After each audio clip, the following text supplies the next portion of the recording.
میں اس کو بہت کئی بار کہتا رہتا ہوں، ہر دعا کا فائدہ الگ سے لکھا ہوگا. یہ دعا آپ پڑھیے رضیت باللہ، اس سے ایمان مضبوط رہے گا. یہ دعا آپ پڑھیے آپ کا قرض ادا ہو جائے گا. یہ دعا پڑھیے لا ولد ہے تو اولاد ہو جائے گی. یہ دعا پڑھیے بیمار ہے تو بیماری دور ہو جائے گی. یہ دعا پڑھیے تو اگر یہ دعا پڑھیے روزی نہیں تو روزی مل جائے گی. الگ سے لکھا ہوتا ہے اوپر انگلش میں، اردو میں، گجراتی میں، پھر نیچے دعا ہوتی ہے. دعا کا پارٹ نہیں ہوتا کہ اس کا حصہ ہو. دعا کمیل کا بہت فائدہ ہے لیکن الگ سے لکھا ہے، دعا کمیل میں نہیں ہے. لیکن حدیث کشا کا ایک فائدہ آپ کو یہ ہے کہ اسی میں، ہاں یہ ہو سکتا ہے کہ حدیث کشا لفظ بلفظ ایک دوسرے تک تھوڑے سے بیچ میں الفاظ حدیث میں فرق ہو جاتے ہیں تو بہت فرق ہوتا ہے، ایک الگ مسئلہ ہے. یہ علم حدیث کا مسئلہ ہے. یہ علم حدیث ایک بہت بڑا علم ہوتا ہے. بہرحال تو مسئلہ ہے کہ حدیث کشا کا کہ اس کا جو فائدہ ہے، اس کے کئی فائدے حدیث کشا میں بیان کر دیے گئے جو پارٹ آف حدیث کشا ہے. اور وہ حدیث ہے ما ذکر خبرنا ھذا فی محفل من محافل اہل الارض، کہ ہمارے اس جمع ہونے کا ذکر زمین پر نہیں کیا جائے گا الا وحفت بہم الملائکہ واستغفرت لہم، کہ ان کو ملائکہ حف کے معنی ہوتے ہیں کہ چیز کو راؤنڈ کر کے گھیر رہا چاروں طرف سے. میں عام مثال میں ایکسیڈنٹ وغیرہ ہوتا ہے تو آپ دیکھتا ہوں یلو پٹی دوسری جگہ گھر دو جاتی ہے، وہ اس کو کہتے ہیں حفت. میں وہ بتا لیں گے آپ کو سمجھانے کے لیے. وہ حفت کا مطلب حفت بہم الملائکہ، ملائکہ آپ کے چاروں طرف سے گھیر لیں گے. پہلا فائدہ تو یہ ہوا کہ آپ اتنے پاک ہو گئے کہ آسمان سے ملائکہ آ کے گھیرے ہوئے ہیں. اس سے بڑا کیا فائدہ ہے؟ اور اگر گناہگار ہیں تو واستغفرت لہم، کہ ملائکہ ان کے لیے استغفار کرتے ہیں. تو اب ملائکہ جب استغفار کریں گے تو برکت سے اللہ گناہ کو معاف کرے گا. دوسرا فائدہ ہوا. تیسرا فائدہ سنیے، اسی ابھی اس حدیث کے پارٹ بیان کر رہا ہوں بس. کیا اس کے بعد پھر، اور یہ وہ ہے یہ کسی راوی سے بیان نہیں کیا گیا ہے، رسول خدا مولا علی سے بیان کر رہے ہیں. یعنی بیان کرنے والا بھی وہ ہے جو پنجتن میں کا ہے، اور سننے والا بھی ہے وہ جو پنجتن میں کا ہے، پوچھنے والا بھی ہے جو وہ پنجتن میں سے. پھر مولا نے پوچھا نا ما یہ ہمارا کیا ہے، مال جلوسنا ھذا فیصل کے سائے. مولا علی نے پوچھا، بیان سرکار دو عالم نے کیا. توجہ کر رہے ہیں کہ نہیں کر رہے؟ مال جلوسنا ھذا یہ ہماری یہاں کی جو میٹنگ ہے اس کا کیا ہوا تو یا گیدرنگ ہے کہہ لیجیے آپ. تو آپ فوراً اس کے بعد دوسرا حصہ کیا ہے؟ دوسرا حصہ یہ ہے کہ ولا مہموم الا وفرج اللہ ہمہ، ولا مغموم الا وکشف اللہ، کشف دونوں سے یہ کشف اللہ غمہ. کوئی ایسا محموم نہیں ہوگا جس کا غم نہ دور ہو جائے، کوئی مغموم نہیں ہوگا جس کا غم نہ دور ہو جائے. تو اس کا فائدہ یہ ہے کہ اللہ ہم اور غم دونوں کو دور کرے گا.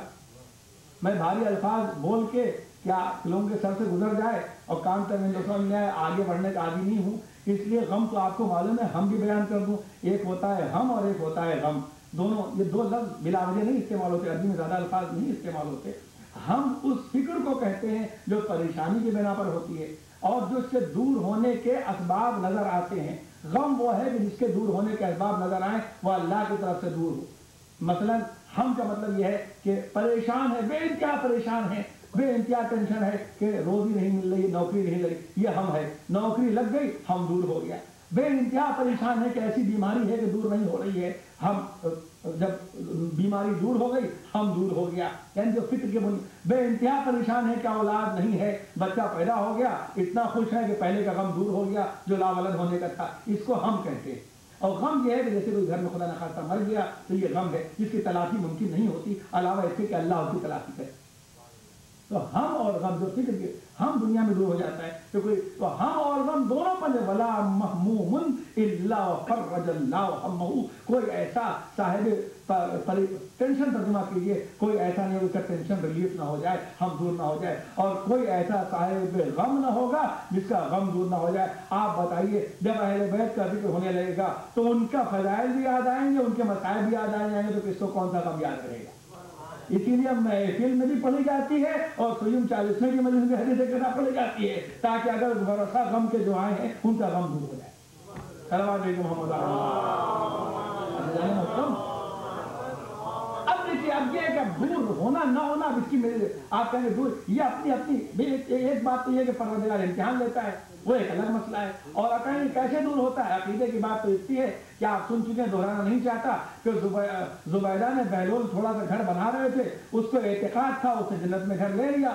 ہارون رشید محمد رشید کو اعتقاد نہیں تھا، جنت میں گھر نہ لے سکا. اگر اعتقاد ہے تو ضرور اللہ دور کرے. اعتقاد ہے تو بہلول کے چھوٹے سے گھر کے جنت میں گھر مل جاتا ہے. اعتقاد نہ ہو تو اس کو ذمہ دار نہیں ہے.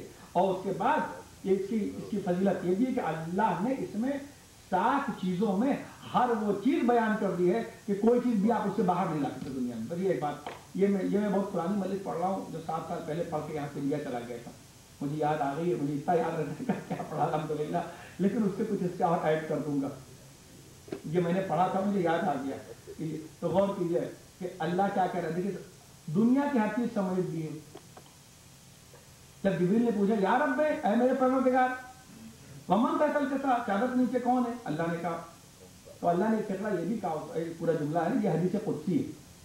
حدیث قدسی یعنی اللہ نے جس کو معجزہ بنا کے بھیجا ہے وہ قرآن ہے، جو وہی کے ذریعے رسول اسلام نے فرمایا وہ حدیث ہے. جس کو اللہ نے بھیجا اور معجزہ نہیں کہا ہے اسے حدیث قدسی کہتے ہیں. یہ 3 قسم ہماری کیا ہوتی ہے. تو اب اس کے اب کا اللہ کیا کہ انی ما خلقت سماء مبنیہ، ہم نے یہ خلق نہیں کیا یہ قائم آسمان، ولا ارضا مدھیہ، اور ہم نے یہ زمین نہیں بچھائی، ولا شمسا مضیۃً کہہ لیجیے، اور یہ ضوء دیتا ہوا سورج، ولا قمرا منیرا، اور یہ منور چاند. تو ولا شمسا مضیٰ ولا قمرا منیرا ولا فلکا یدور، اور نہ ہم نے یہ کشتیاں پیدا کی، ولا بحر یجری، اور نہ یہ سمندر پیدا کیا. 7 چیزیں بیان کی. الا فی محبت ہؤلاء الخمسہ الذین هم تحت القصا، مگر ان کی محبت ہے جو زمین کے نیچے ہیں. اب فزکس والے اسے جانتے ہیں کہ دنیا کی کوئی چیز بھی ہو گھوم پھر کے یا پانی میں آئے گی یا زمین میں آئے گی یا آسمان میں آئے گی یا چاند میں آئے گی یا سورج میں آئے گی. کہیں سے بھی کوئی چیز دنیا کی جو جائے گی، جو میٹر ہے، کوئی چیز جو آپ بنائیں، اس لیے کہ سائنس کو ایجاد نہیں کرتے نا، اسی میں سے چیزیں نکل کے بتایا کہ پوری کائنات جو پیدا کی ہے وہ ان کی وجہ سے بیان کی ہے. بلکہ یہاں پر ایک نوٹ اور میں لگاتا ہوں کہ ایک چیز ایسی بیان کی جو اوریجنل نہیں ہے، جو آدمی نے بنائی ہے. دیکھیے آدمی سائنس جتنی ترقی کر جائے، پانی نہیں بنا سکتی، آسمان نہیں بنا سکتی، مٹی نہیں بنا سکتی، سمجھ رہے ہیں کہ نہیں؟ وہ اللہ نے اوریجنل بیان ایک چیز میں ایسی بیان کی ہے. چاند سورج انسان نہیں بنا سکتا، نقلی کی بات نہیں کر رہا ہوں، اوریجنل کی بات کر رہا ہوں. اس سے فائدہ اٹھا سکتا ہے، بنا نہیں سکتا. ایک چیز اور بیان کر دی، ولا فلکن تسری، شپ جو چلتے ہیں، جو کشتیاں چلتی ہیں، پانی کا جہاز چل رہا ہے، یہ بھی میں نے پیدا کیا ہے. اس لیے کہ بنایا انسان نے، عقل انسان نے دی ہے. تو بتا دیا کہ وہ چیز جو اوریجنل میں نے بنائی ہے وہ بھی اہل بیت کا صدقہ ہے، جو سائنس پر تحقیق کر کے تم بناؤ گے وہ بھی اہل بیت کا صدقہ ہے. صلوات بھیجو محمد بات سمجھے. فلکن تسری، اور یہ 2 مرتبہ اللہ نے بیان کیا. ایک مرتبہ جبریل نے اوپر، ایک مرتبہ جبریل نے نیچے آ کے بیان کیا. توجہ کیا آپ نے؟ اور جبریل نے آ کر بیان کیا، نیچے اس کو بتایا کہ اللہ یہ کہہ رہا ہے. اچھا کمال ہے، اوپر پہچان بھی نہیں رہے تھے. اوپر جبریل نے پوچھا یا رب ومن تحت القصا، یہ چادر کے نیچے کون ہے؟ نیچے آگے کہہ رہے ہیں کہ 5 ہے، میں چھٹا ہو جاؤں. اکونا سادسن، وہ اوپر پہچان نہیں تھے، نیچے گن بھی لیا. اس کا مطلب ہے جبریل نے یہ بتایا کہ نورانی حیثیت سے ہم ان کو نہیں دیکھ سکتے ملک ہو کر بھی، جب تک یہ بشری شکل میں نہ ہو.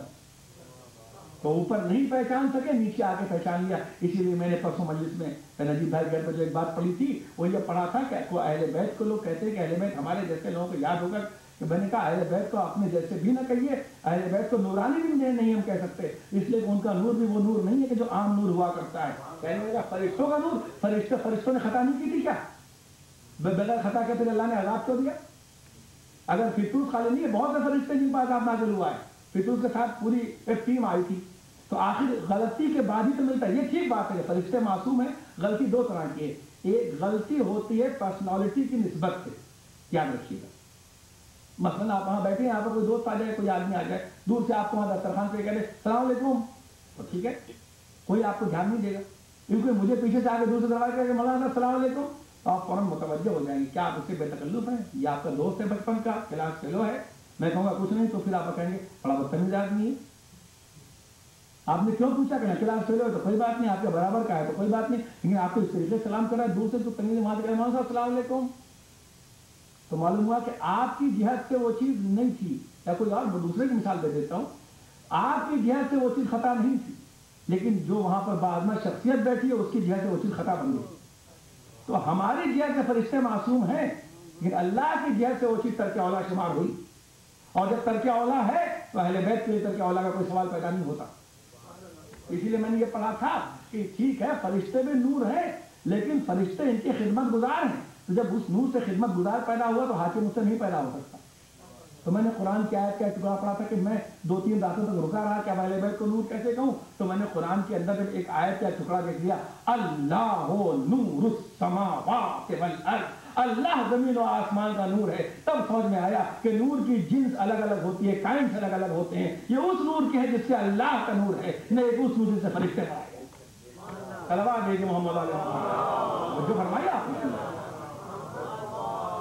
تو ہمیں فخر کرنا چاہیے کہ ہم اہل بیت کے ماننے، اہل بیت میرا اہل بیت ہے اور اپنی جگہ وہ الگ ہیں. اسی لیے خود امام فرماتے ہیں کہ جس وقت ہمارے نور کو آدم نے دیکھا اور اللہ نے فرشتوں کو دکھایا تو فرشتے یہ سمجھے کہ اب حجابات ہٹ چکے ہیں اور ہمارے سامنے اللہ ظاہر ہو چکا ہے، اس لیے ہم ان کا سجدہ کر لیں.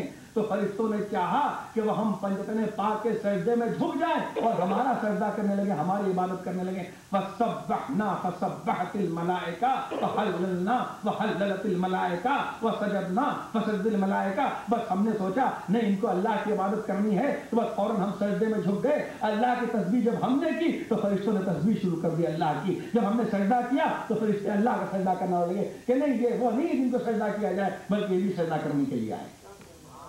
تو یہ ان کی وہ عظمت ہے، فرشتے دیکھ کے ان کو خدا کے دھوکے میں آ گئے. تو وہ تو جبریل اس وقت نہ پہچانی. تو یہ سب اہل سنت کیا سب میں ہے، یاد رکھیے ہمارے کے خالی نہیں ہے. جو میں پڑھتا ہوں اللہ بحق محمد علی تعالیٰ، یہ سب جگہ ہے. یہ سب مسلمانوں کی متفق علیہ باتیں بیان کر رہا ہوں کہ آپ نے شیعوں کا ہے یا عقیدے کا ہے. ان سب کیا ہے کہ ایسے آدم کی توبہ ایسی کی ہے. حدیث کیسا کی عظمت ہے اللہ نے اس میں بیان کی کہ انسان اہل بیت کو مانتا ہے. تو اس سے بس میں ختم کر رہا ہوں اپنی دیر، کیونکہ شب جمعہ ہے تو کچھ نصیحت بھی ضروری ہے. جیسے کہ آپ کی خدمت 5 دن سے بیان جاری ہے اور کل صادق صاحب قبلہ ابھی تک سنا ہے کہ تشریف لا چکے ہیں، لیکن آج کل امریکہ کا امیگریشن پولیس رات ہو رہا ہے. تو دوپہر سے بیچارے سنا ہے کہ بیٹھے ہیں ایئرپورٹ کے اوپر. ابھی تک آپ لوگ دعا کریں پر آرام سے انشاءاللہ تعالیٰ سے اگلی ہو کے آ جائیں انشاءاللہ ہفتے میں انشاءاللہ عزت کے ساتھ ہے، اس میں کوئی بات نہیں ہے. تو یہ ہمارے کیا اب بالکل شب جمعہ اس لیے میں نے کہہ دیا دعا کی ہے، ہر دعا اور عزت کو اللہ عزت بڑھا سکتا ہے بالکل، اور عزت کا باعث ہو سکتی ہے. تو آج کل پولیس راحت سے کم نہیں ہے، بس سمجھ لیں. تو اسی لیے میں کہتا ہوں کہ دیکھیے مولا فرماتے ہیں لا يرد القضاء الا الدعاء. اگر وہاں گرفتاری بھی لکھی ہوگی اللہ کی طرف سے، اگر وہاں پر ارسٹ ہونا بھی لکھا ہوگا تو دعا اسے ٹال سکتی ہے. حدیث میں نہیں کہہ رہا ہوں کہ مولا فرماتے ہیں لا يرد القضاء الا الدعاء. قضاء کے معنی ہوتا ہے فیصلہ، کہ اللہ کے فیصلے کو کوئی چیز نہیں بدل سکتی علاوہ اس لیے کہ دعا. اور اللہ خود کہتا ہے کہ تم دعا کر کر کے میرے فیصلے کو بدلوا لو. اللہ کہہ رہا ہے کہ تم دعا کرو مجھ سے، میں خود فیصلے کو بدل لوں گا، تم دعا کر کے میرے فیصلے کو بدلوا لو.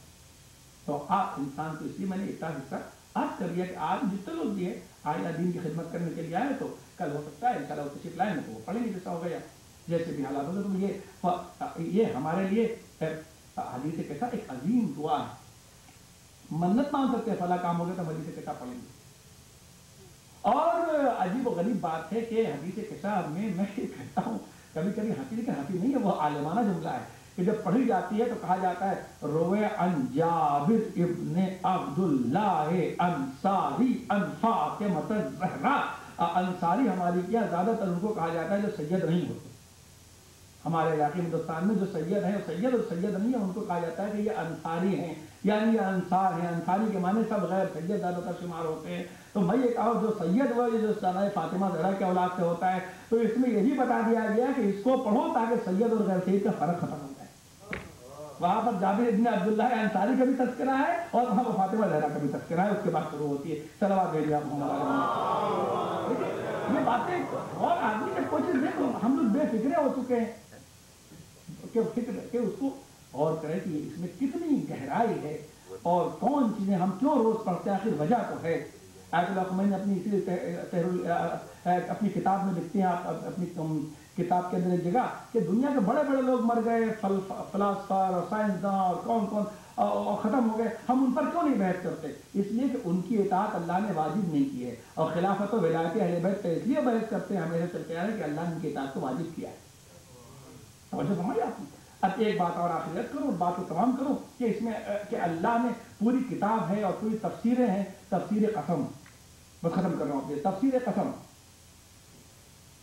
قسم کا مطلب یہ ہے کہ وہ آیت ہے جس میں اللہ نے قسم کھائی ہے، جس میں اللہ نے قسم کھائی ہے۔ اب قسم کیا ہے؟ قسم یہ یاد رکھیے، یہاں سے میں فقہی مسئلہ بیان کر رہا ہوں کہ قسم صرف اللہ کی ہوتی ہے، اس کے علاوہ کوئی قسم نہیں ہوتی۔ آپ کھا لیں قسم، سر کی قسم اور بیٹی کی قسم اور اس کی قسم، وہ ایک الگ مسئلہ ہے، لیکن دیٹ از ناٹ قسم اکارڈنگ ٹو فقہ۔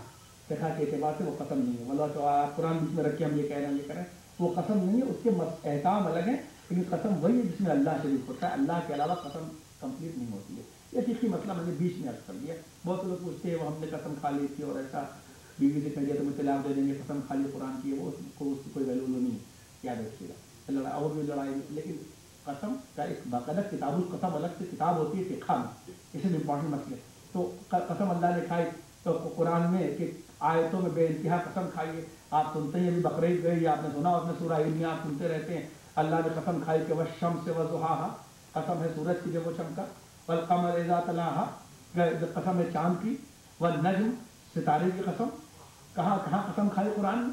والقمر کہہ کر چاند کی قسم، والنجم کہہ کر ستارے، والنجم اذا ہوا ما ينطق عن الهوى ان هو الا وحی یوحی، تو چاند کی قسم کھائی، ستارے کی قسم کھائی، سورج کی قسم کھائی، یہاں تک کہ اور قسموں کے اندر تین کی قسم کھائی، پھلوں کی قسم کھائی ہے نا، والزیتون، انجیر کی قسم، فگ کی قسم، زیتون کی قسم اللہ کھا رہا ہے۔ یہ سب قسمیں کھائیں گے، اس کا ایک بھائی کیوں اللہ ایک طرح کا سبزی کی قسم کھا رہا ہے اور ایک پھل کی قسم کھا رہا ہے؟ یہاں تک کہ سورہ عادیات قرآن کا بہت مشہور سورہ ہے، تیسرے پارے کے اندر مختصر سورہ، والعادیات ضبحا فالموریات قدحا فالمغیرات صبحا فاثرن به نقعا، جو جمع جابر تیارے پڑھا جاتا ہے کہ اللہ نے یہ قسم، والعادیات کہتے ہیں ان گھوڑوں کو کہ جو جنگ کے لیے استعمال کیے جاتے ہیں، ان کو عادیات کہتے ہیں، عادیات مانے گھوڑے۔ تو اللہ کہہ رہا ہے والعادیات ضبحا، قسم ہے ان گھوڑوں کی کہ جب وہ میدان جہاد میں آ کر دوڑتے ہیں تو وہ پیچھے نہیں ہٹتے، بلکہ ان کے دوڑنے میں اتنی تیزی ہوتی ہے، دوڑنے نہیں، دونوں میں فرق ہے، بھاگنے میں بھی آدمی دوڑتا ہے، آگے بڑھنے میں ان کی اتنی تیزی ہوتی ہے کہ جب ان کے پیر زمین، ترجمہ دیکھ لیجیے گا، زمین پر پتھروں سے ٹکراتے ہیں تو ان سے چنگاریاں نکلتی ہیں، ان کو اپنے پیروں کی پرواہ نہیں ہوتی۔ اور دیکھیے باریک بات، کوئی تفسیر نہیں کہ جب چنگاری ہوتی ہے گھوڑا بھڑک جاتا ہے، یہ وہ بھڑکتے نہیں بلکہ وہ میدان جہاد میں آگے بڑھے جاتے ہیں۔ میں ان گھوڑوں کی قسم کھا کے کہہ رہا ہوں کہ اللہ نے یہ بتا دیا کہ اگر میدان جہاد میں جانور بھی اسلام کی مدد کے لیے آگے بڑھے تو اتنا معلومات ہوتا ہے کہ اس کی قسم کھائی جاتی ہے۔ اور انسان کے لیے من تولى بعد ذلك، یہ وہ ہے اے رسول کہ جنہوں نے میدان جہاد میں پیٹھ دکھائی اور پیٹھ پھرا کے بھاگ رہے تھے۔ معلوم ہوا اگر انسان کے میدان جہاد میں نہ جمے تو اللہ اس کی برائی کرتا ہے، گھوڑا آگے بڑھے تو اللہ اس کی تعریف کرتا ہے۔ صلوات بھیجو محمد علیہ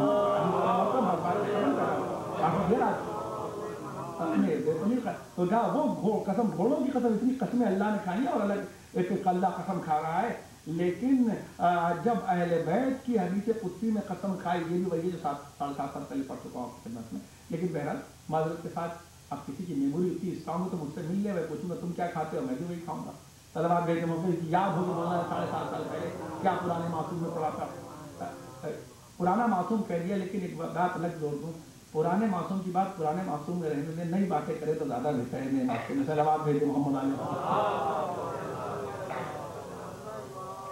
اس لیے کہ برائی جب پرانی ہو جاتی ہے تو کینہ بن جاتی ہے، برائی جب پرانی ہو جاتی ہے تو کینہ بن جاتی ہے، اور غصہ جب ڈاکٹر بیٹھے میرے سامنے، غصہ جب پرانا ہو جاتا ہے تو مرض بن جاتا ہے اگر نہ چھوڑا جائے تو۔ توجہ فرمائیں کہ نہیں، حسد جب پرانا ہو جائے تو وہ ایک عارضے کی شکل اختیار کر لیتا ہے۔ اس لیے پرانی برائیوں کے پرانے معصوم کے ساتھی کے نہیں چھوڑاتے چوراہے پر تو زیادہ اچھا تھا، جیسے کہ وہ چھوڑ کے تو زیادہ آپ کے حالات بہتر ہو جائیں گے انشاءاللہ۔ صلوات بھیجو محمد علیہ۔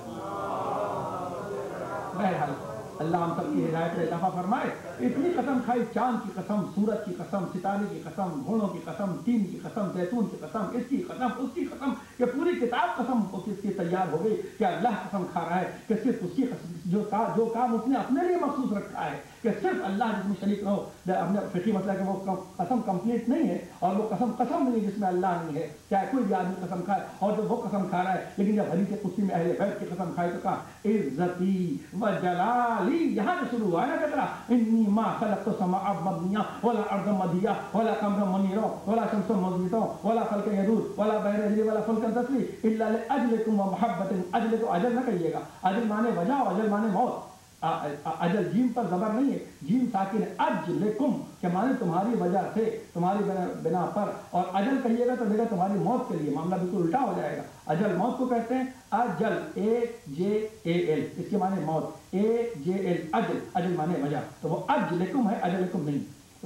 تو لیکن اللہ میں کہوں گا پروردگار اتنی قرآن میں قسم کھائی تھی, اہل بیت کے لیے وہی قسم کھا لیتا, چاند کی قسم کھا لیتا, سورج کی قسم کھا لیتا, ستاروں کی قسم کھا لیتا, تین کی قسم کھا لیتا, زیتون کی قسم کھا لیتا, گھوڑوں کی قسم کھا لیتا, قرآن کی قسم کھا لیتا. کہا نہیں, ایسا ہے کہ میں اگر اور قسمیں کھا لوں گا تو دنیا یہ کہہ دے گی کہ یہ چیزیں تو ختم ہونے والی ہیں. اگر میں ختم ہونے والی چیز کی قسم کھا لوں گا تو دنیا یہ سمجھے گی کہ اہل بیت کی عظمت ختم ہو جائے گی. چاند ہے آج فنا ہو جائے گا, اس لیے جن کی قسمیں کھا رہا ہوں ان کے لیے بھی اعلان کر چکا ہوں کہ کل من علیہا فان, ہر چیز فنا ہو جائے گی. تو چاند ہے فنا ہو جائے گا, سورج ہے فنا ہو جائے گا, ستارہ ہے فنا ہو جائے گا, آسمان ہے فنا ہو جائے گا, تین زیتون فنا ہو جائے گا. یعنی اللہ نے بتایا کہ میں ان چیزوں کی قسم نہیں کھاؤں گا جو فنا ہونے والی ہیں, اس لیے کہ اور قسم کھاؤں گا تو اپنی عزت اور جلال کی قسم کھاؤں گا کہ میں بھی باقی رہنے والا ہوں, میری عزت بھی باقی رہنے والی ہے, میرا جلال بھی باقی رہنے والا ہے, اہل بیت بھی باقی رہنے والے, ان کی عظمت بھی باقی رہنے, ان کی فضیلت بھی باقی رہنے والی ہے. صلوات اور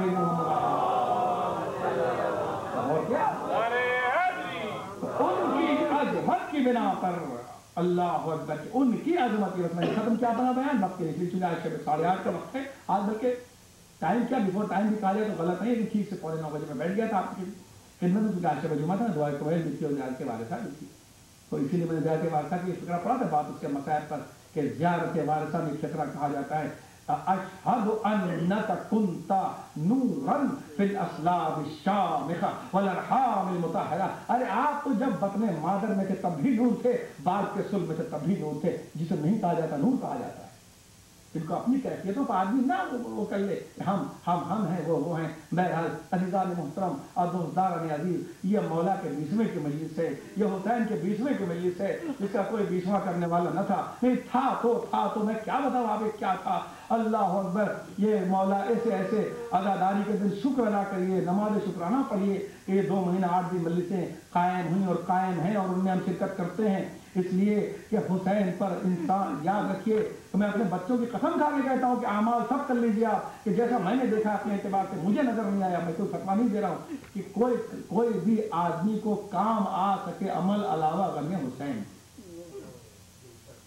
ہم کو فاقہ کرنا اللہ کی نماز ہے. ہم جتنے بڑے آدمی بن جائیں, پڑھنے کے لیے کچھ بھی ہو جائے دنیا کے اندر, PhD کر لیں یا پروفیسر ہو جائیں, ہمیں چاہیے کہ 5 وقت اول وقت نماز پڑھیں, چاہے ہم 2 روٹی کھائیں, اس لیے کہ اللہ کی اطاعت ہے. ہم کہاں کر پاتے ہیں؟ پوری دنیا کے مسلمان دیشیوں کا فرق تو یہی ہے نا, کہ چاہے وہ 2 روٹی کھانے کے لیے 1 وقت بھی اول وقت نماز پڑھانی ہونی چاہیے. اس اللہ کی نماز مراد ہے, کون کر پاتا ہے؟ اور تھوڑی میں لسٹ نہیں گنانا چاہتا, اپنے اعمال کے اوپر دیکھیے کون کر پاتا ہے. کوئی کر پاتا ہے؟ کوئی آدمی نماز اول وقت پڑھ پاتا ہے؟ قضا نہ ہو تو یہی بہت بڑی بات ہے. ہمارا فرض یہ ہے, اگر اللہ کو مانا ہے, ہم نے کلمہ پڑھا ہے, لا الہ الا اللہ کہا ہے, تو ہمارا فرض یہ ہے کہ ایک جوڑا کپڑا ہوتا ہے, کچھ ہو جائے, پہلے نماز اور اس کے بعد کوئی چیز. تو کتنے اعمال ہم نہیں کر پاتے, کیا چیزیں ہم سے ہوتی ہیں, کیا روزہ ویسے رکھ پاتے ہیں, حج کر پاتے ہیں, اہل عبادت کیا ادا کر پاتے ہیں. یہ ٹھیک ہے کہ اسے کرنا چاہیے, لیکن اگر تو علامہ جعفر علیہ رحمہ اسی لیے لکھتے ہیں کہ جو ایمان کے متقاضی اعمال ہیں, جب ان پر نظر کرتا ہوں تو جہنم کے علاوہ کچھ نظر نہیں آتا ہے, لیکن چوس ہوئے غم حسین نہیں بینم مطمئن نیشمم, جب میں غم حسین کی طرف دیکھتا ہوں, حسین کی طرف دیکھتا ہوں تو مجھے اطمینان ہو جاتا ہے. تو اگر بخشش کا راستہ ملے گا کہ جو ہمارے اعمال کے صرف حسین ابن علی کا ایک راستہ ہے, ورنہ جو آدمی کا عمل بنا کے اپنے انالیسس کر لے, بیٹھ کے اپنے نفس کے ساتھ عدالت کر لے کہ کیا وہ اللہ کا کلمہ پڑھنے کے بعد اس کی عظمت کی بنا پہ اعمال لے رہا ہے, وہ تو حسین ابن علی کا صدقہ ہے کہ اولادوں کو قربان کیا, اپنے بچوں کو قربان کیا, جوانوں کو قربان کر دی. تو آج 20ویں کی تاریخ ہو گئی, جب میں ایسا بستر کے پاس سوچ رہا تھا تو میرا دل تڑپ رہا تھا, ہائے ہائے وہ تاریخ سے ان کی ذلیل کی کہ میرے پاس عید کا بھی فون آتا ہے، رجب میں بھی فون آتا ہے، مولا مولود کہ مولانا مولود کعبہ ہے، تاکہ عید رجب کا چاند ہوا کہ نہیں ہوا، بقرعید میں بھی غدیر ہوتی ہے، فون آتے ہیں لوگوں کے میرے پاس ہے کہ نہیں، ماہ رمضان میں بھی فون آتے ہیں، لیکن یقین مانے فون اٹھانے میں اتنا دل بے چین نہیں ہوتا ہے، لیکن جب آپ مجھے فون محرم کے لیے کرتے مولانا چاند ہو گیا، مولانا چاند ہو گیا، ہر آدمی کے دل کی تڑپ ہوتی ہے کہ آئے حسین ہمارے مہمان آنے والے ہیں، اے حسین کے ماننے والے خدا سنیں سلامت رکھے، تمہاری گودیاں بھری رکھے، جن کا اولاد نہیں اللہ انہیں اولاد دے، پریشانیوں کو دور کرے اللہ اکبر، لیکن وہ دن بھی آئے تو آہستہ آہستہ وہ دن دور ہو رہے اللہ، شب جمعہ ہماری اس دل سے نکلی ہوئی گہرائی کی دعا کو ملائے اعلیٰ میں پہنچا کے قبول کرے کہ یہ دن ہمارے غم حسین میں صرف ہو، دوسری طرف صرف نہ ہونے پائے گا، حسین کا 20 ماضی ہو گیا، محرم بھی جا رہا ہے کہ جس کے لیے تم نے فون کیا ہے چاند ہو گیا، وہ مہمان جو آنے والا تھا، یہ سفر کا مہینہ شروع ہو گیا، تمہیں معلوم ہے کہ ہو سکتا ہے کل یا پرسوں پہلی سفر ہوگی، یہ وہ تاریخ ہے کہ بہت سے مقاتل نے اکثر یہ لکھا ہے جس دن حسین کا سر دربار میں پہنچا تھا، امیر سے یہ کہا نا کہ پہنچا دیار شام میں جب سر امام کا، اس لیے کہ لٹی ہوئی بیبیاں، اس لیے لٹ رہی بیبیاں، اس لیے تاریخیں بتاتے ہیں کہ جب بیویاں چلی تھی تو مقاتل نے لکھا ہے کہ 64 بیویوں کی گود بھری ہوئی تھی، 64 بیویوں کی گود بھری تھی، لیکن جب مدینے پہنچے تو گود خالی ہو چکی تھی، اسی لیے ام کلثوم نے اپنا مدینہ تجدنا لا تقبلینا، میرے نانا کے مدینے ہمیں قبول نہ کرنا، ہم گئے کہ تو ہماری گودیاں بھری تھی، ہم آئے تو ہماری گودیاں خالی ہو چکی ہیں، اور تمہیں عرض کرنا ہے کب، اس لیے کہ 11 محرم کو کربلا عراق میں ہے نا، اور شام دمشق میں دربار تھا، اور جب ایک مرتبہ یہ قافلے کی خبر یزید تک پہنچی تو یزید کیا کہتا ہے نہیں قافلے کو، آپ یہ معمولی بات سمجھتے ہیں کہ قافلے کے اس وقت یزید نے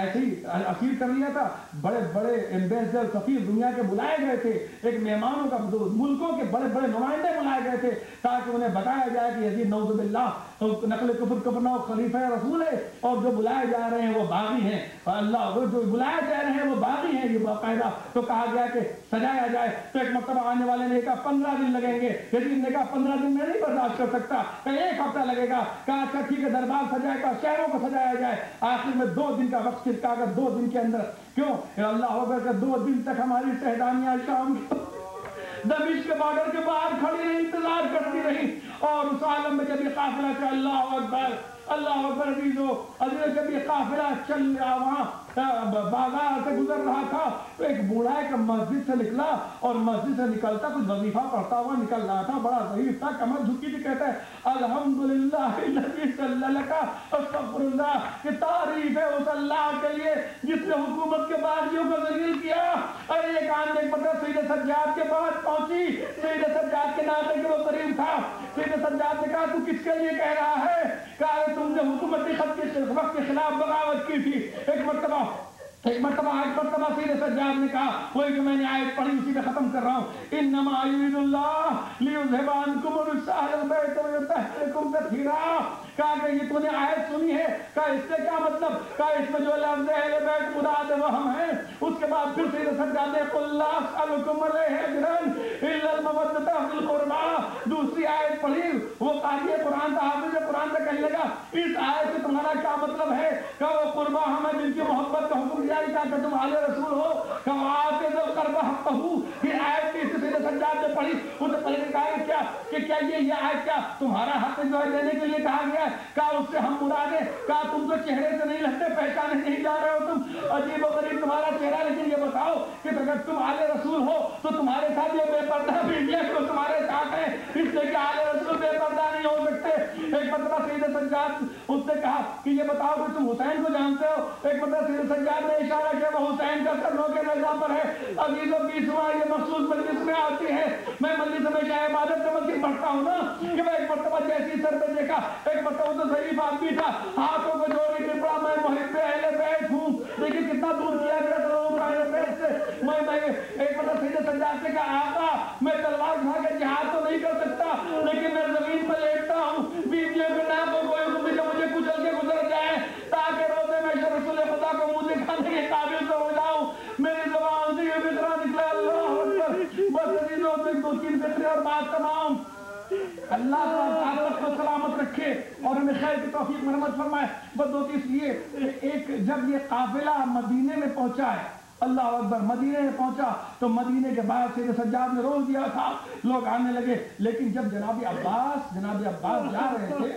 تو ان کی جناب عباس کے ایک چھوٹا سا بچہ بھی تھا، ایک چھوٹا سا بچہ تھا، جناب ام البنین حضرت عباس کے پاس آئے اور کہنے لگے بیٹا تم تو جا رہے ہو لیکن میرے پوتے کو میرے پاس چھوڑ دو، میں اس بیٹے کی پرورش کروں گی۔ جناب ایک مرتبہ کہا ٹھیک ہے کوئی بات نہیں، میں تو تیار ہوں، ماں سے پوچھ لیجئے۔ جب ماں سے پوچھا تو ایک مرتبہ زوجہ عباس نے ایک فقرہ کہا، یہ تو جب سے پیدا ہوا تب سے آپ کی گود میں ہے، یہ تو آپ کا بچہ ہے، آپ رکھیں۔ جناب عباس کی والدہ نے اس بچے کی پرورش کی اور ساتھ میں رہا، لیکن جب 28 سفر سے چھوٹا ہوا وہ بچہ اپنی دادی کے ساتھ رہا، اور جب یہ قافلہ ایک مرتبہ آنے لگا تو اپنی دادی سے کھڑا ہوا قافلے کا انتظار کر رہا تھا اور کہنے لگا لوگ یہ کہہ رہے ہیں کہ حسین آ رہے ہیں۔ تو ایک مرتبہ اس بچے نے یہ پوچھا کہ یہ بتائیے دادی جان کہ میرے بابا کب آئیں گے؟ ایک مرتبہ ام المؤمنین نے کہا کہ دیکھو میرے لال، اب یہ نہ پوچھنا کہ بابا کب آئیں گے، بابا کو بھول جاؤ، یہ پوچھا کرو کہ آقا حسین کب تشریف لائیں گے، یہ نہ پوچھنا کہ بابا کب آئیں گے۔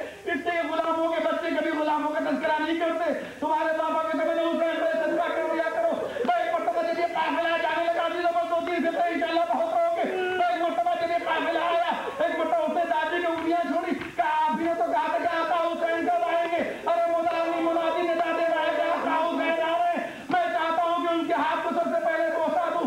ایک مرتبہ اس کے ہاتھوں کو چھوڑا، قافلے کو ہٹاتا بشیر کے قریب پہنچا، جو بشیر ابن جزلم جو قافلہ لے کے آیا تھا، ایک مرتبہ اس نے دیکھا کہ علم اس کے ہاتھوں میں، بشیر نے بچے کو گود میں اٹھا لیا، جیسی گود میں اٹھایا بچہ مچلنے لگا، کہنے لگا کہ بچے سے کیوں مچل رہے ہو؟ اس نے سر پہ ہاتھ پھیرا، کہا میں یہ دیکھ رہا ہوں، یہ بتاؤ۔ ایک بچے کے تیور بدل گئے، پوچھا یہ بتاؤ کہ یہ علم تمہارے ہاتھوں میں کس نے دیا؟ اس کا مالک تو میرا بابا تھا، جب 28 سفر سے یہ قافلہ گیا تھا، میرا باپ اس علم کو لے کے گیا تھا۔ بچہ ایک بڑا مچلنے لگا، مجھے گود سے اتارو، میں اپنی دادی سے جا کے یہ پوچھوں گا کہ یہ علم کسی بہن کے ہاتھ میں کس نے دیا؟ ارے ایک بڑا بشیر نے بچے کو کلیجے سے لگایا، سر پہ ہاتھ پھیرا، کہا تمہارا باپ مارا گیا۔ ارے میں کہوں گا جب عباس کے بچے کے سر پہ ہاتھ پھیرا گیا ہوگا، قبر میں عباس کی لاش بلندی ہوگی، آئے میری بھتیجی سکینہ، اس کے یتیم ہونے کے بعد کوئی تسکین دینے والا تو نہ تھا، بندے اٹھا لے۔ اللہم لا تنزع منی خالد ما اعطیتنی ابدا، اللہم لا تشمت بی عدوا ولا حاسدا ابدا، اللہم لا تردنی فی شؤون استنقذتنی من ابدا، اللہم لا تکلنی الی نفسی طرفۃ عین ابدا۔